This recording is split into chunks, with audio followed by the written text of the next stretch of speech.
మనకంటే చిన్న రాష్ట్రమైన ఒడిశాలో కేజీ నుంచి పీజీ వరకు ఉచిత విద్య అమలు చేస్తామని అక్కడి ముఖ్యమంత్రి మోహన్ చరణ్ ప్రకటించారు. బుధవారం జరిగిన కేబినెట్ సమావేశంలో దీనికి అధికారికంగా ఆమోదముద్ర కూడా పడింది.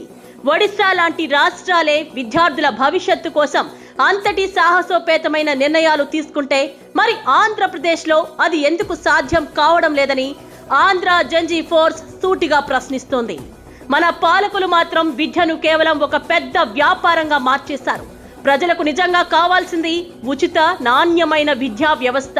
కానీ ఆ పని చేయకుండా కేవలం ఓటు బ్యాంకు రాజకీయాల కోసం రకరకాల తాయిలాలు ఇస్తూ చేతులు దులుపుకుంటోంది.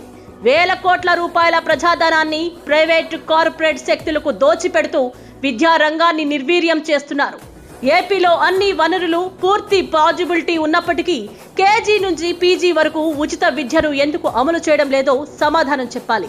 ఇప్పటికైనా ఈ కూటమి ప్రభుత్వం మేల్కొని కార్పొరేట్ విద్యా సంస్థల దోపిడీకి అడ్డుకట్ట వేస్తూ ఒడిశా తరహాలోనే ఆంధ్రప్రదేశ్లోనూ కేజీ నుంచి పీజీ వరకు ఉచిత విద్యను తక్షణమే అమలు చేయాలని ఆంధ్ర జంజీ ఫోర్స్ టీం డిమాండ్ చేస్తోంది.